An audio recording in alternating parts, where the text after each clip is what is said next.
5. A caravan for David Khalil. Inside Afghanistan, on the road west of Chitral, Pakistan. May 31st to June 8th. The straggling line of animals which formed the caravan, donkeys, mules, camels, and here and there a horse, crept through the defiles north of the Khyber Pass, plodding towards Kabul. It was not taking the usual lowland route. Nowadays, everything which moved between Pakistan and the Afghan capital by established ways was checked and double-checked. The communist regime at Kabul and the Russian overlords hated the Colander, as they called the open transborder territory. Too many people, too much news of the outside world, and too many guns were trickling into the former God-given kingdom, now the People's Democratic Republic of Afghanistan. Daud Khalil hugged his belted fur coat around him as the icy wind from the Hindu Kush seemed to tear at his throat, seemed to scream defiance at everyone. Every now and then there was a miniature avalanche. Boulders loosened by the wind or the melting snow at some incalculable height above would roll and thud, blocking the way before the stumbling animals. In this never-ending mountain wind, Khalil had been told, people went mad. "When you feel both starving and ready to vomit," the old cattleman had said, "that is the first sign of the diwanagi, the madness. It is partly the height which does it. If there is anyone with you, have him open a vein to release the pressure of your blood. If you are alone, do it yourself with a penknife. You may bleed to death, but you may live." Khalil pressed his clenched fist down upon the camel's neck and thought he felt it respond with gratitude. Central Asian two-humped Bactrians, he knew, were sensitive. If badly treated, they often run away. Hardship breaks their hearts. Well treated, they are the finest mounts on earth. "We learned kindness," the cattleman had said over the fire one night, "from having to treat the camels well. Then we applied it to people." It was the cattleman who had taught him Pashto, the ancient Afghan tongue, sitting night after night under the stars, encamped under the Southern Cross. "Afghanistan Zindabad, long live Afghanistan. There's probably no more than a dozen people in this country, Cobber, that speak Pashto now, or know much about camels. But it wasn't always like that." Even above the shriek of the wind, Khalil heard the now familiar thunder of an avalanche. It sounded as if it was just above him. As one man, the 30 members of the caravan pushed their animals against the rock wall, covering their heads with their hands and crouching against the grey conglomerate. It was either that or the precipice on the other side of the ledge. Within seconds, a cascade of boulders, stripped of their snow and dust by the wind's lashing, hurtled past, within a foot or two of the little group. When the avalanche was over, they started moving again. Khalil, nudging his camel forward, thought of Sydney, New South Wales, where he was born. David Khalil, he was then, of course, in the anglicised version of his name, grandson of the Afghan Anwar Khalil of the Yusufzai clan. Anwar had been a companion of the great Dr. Alam, known throughout Australia in the 1930s as a wise man and a healer, almost a saint. Khalil still had the clippings from the Melbourne Age, with pictures and testimonials of the doctor at work. Before the railways were built in Australia, both Anwar and Alam had learnt their camel caravan skills in just such terrain as this, alternately whipped by wind and rain and baked by the Central Asian sun. The Australians had needed transport, and the Afghans had come halfway across the world and made the great transcontinental roads, treading them out with their camels. To settlers in remote districts, the link with the outside world had been the gun. Even when the railways and motor transport came, the trains were called the gun, Then the camels, no longer useful, had been let loose in the desert, had run wild. Now, generations later, they were being rounded up and sold to Saudi Arabia for a new life in a new land. Dr. Alam's name, too, had come to the fore again, as Australians embraced the new vogue for herbal medicines, the remedies in which the ancient Hakim had specialized. "One day," the old cattleman had said to Khalil, "your turn may come, your Afghaniyat, your Afghanness may be needed. Listen, I shall recite to you the words of the national bard, Kush of the Khatak clan, who roused our nation against the Mughal conquerors, the Mongols from the north. Who knows, they may sweep over Afghanistan again." At 28, David Khalil was fluent in Pashto, well versed in the traditions of an ancestral land which was as shadowy as that in any fairy tale, and assistant manager of a factory in Sydney, making small machine parts. After the Soviet invasion in 1979 and the Russian takeover in 1980, the Australian featured something about Afghanistan almost weekly.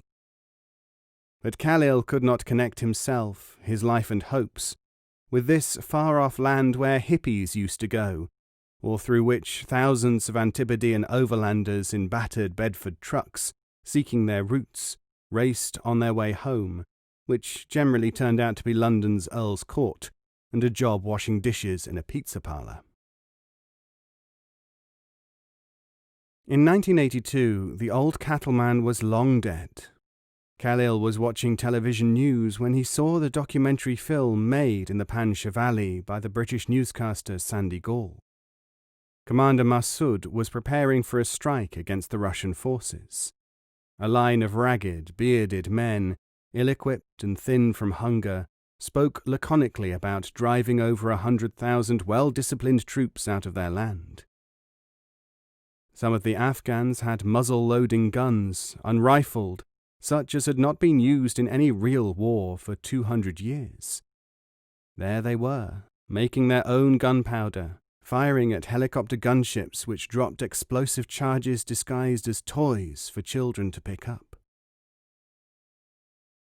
Countryside like this ledge in the mountains, people like that muleteer in front of him, men who were not afraid to die. 5 days before, asking questions and hanging around the bazaar of a tiny frontier town, he had met the caravan as it was assembling.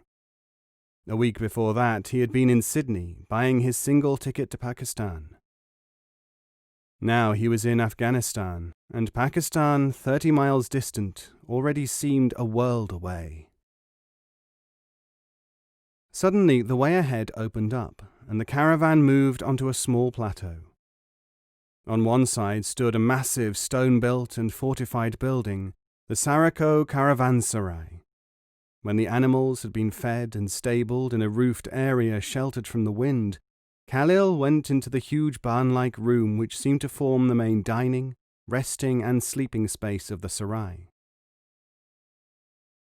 Khalil began to doze, less and less aware of the smell and his body aching all over.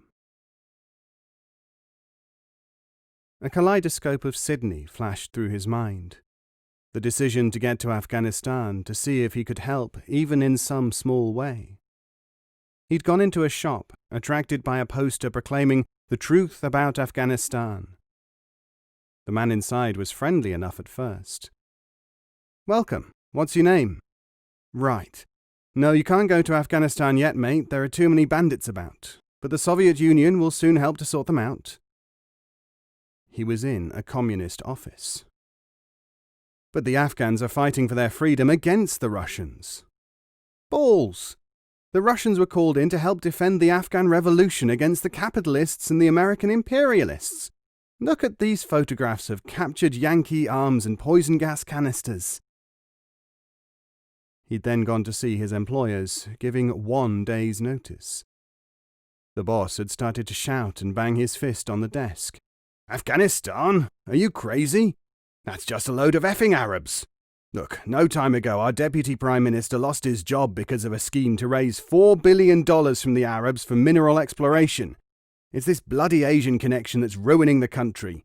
We never had unemployment and inflation before it. Abos, the lot of them. We've given rice to Indonesia, technical help to South Korea, rehabilitation money to Vietnam. We've helped Indo-Chinese refugees to Thailand. We're up to our necks in a balmy plan called ASEAN, together with a dozen woggy countries. They're worse than the pommy commies who are wrecking labour relations in Australia. I ought to know, it's ruining my business. Keep out of it, son. Arabs. The Afghans are not Arabs, they're Caucasians. Oh, get out, bastard. The fire was out, and the dim pre-dawn light was spreading through the hole in the roof. Suddenly, as Khalil snapped awake, there was a wild cry from the mullah's sleeping place, a heaving and threshing, while the Hazara beside him jabbered, "He's been bitten by a scorpion." "Bagir o Naman! Hold him and don't let him go, dog, son of a dog! Swine, child of adultery! Accursed infidel!" The mullah's voice was raucous, hysterical. Several men, at the mullah's urging, took hold of the figure lying next to the man of faith and held him down. One had a long dagger out, its point at the throat of the captive.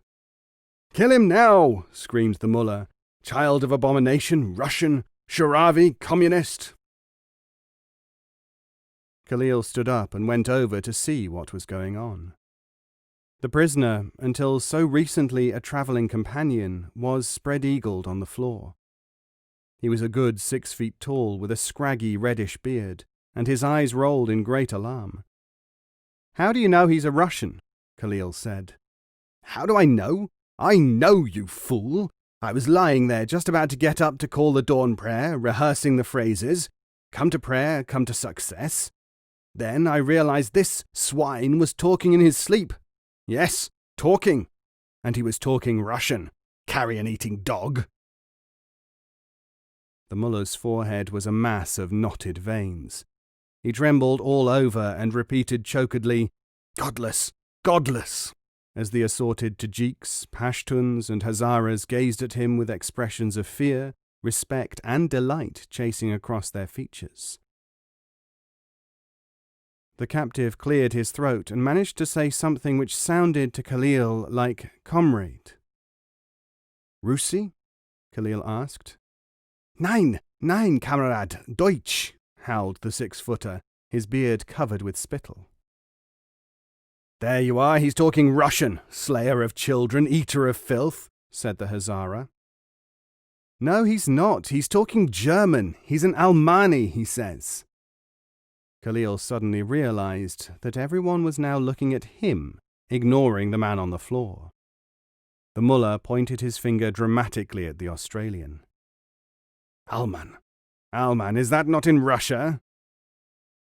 "No," said Khalil, "it is not." "What's your name?" "Khalil." "Khalil, stand aside, for your evidence may be polluted. We do not yet know." He faced the crowd. "Which of you, swearing by the 4 friends that you are submitted to the divine will, understands the language of the Alman?" Nobody could speak much German. Finally, Khalil regained some credence by suggesting that a mixture of French and English be used, since the German admitted to knowing some of each. "Fransavi, Inglesi, ja, a little, un peu, kleiner." Khalil, suspicion having been lifted from him, was asked to translate the German's story. It was short enough. He was a craftsman in metalwork from Dresden, fed up with life in West Germany and something of an idealist. He had heard of the war in Afghanistan, decided to go and help, was making his way to the Afridi gunsmiths of Dara, who had started a secret factory north of Kabul. The mullah led him away, saying, "Now, brother, repeat after me, all praise to Allah, Lord of all the worlds." Khalil had an aim now. There would be work for him, surely, at the gun factory.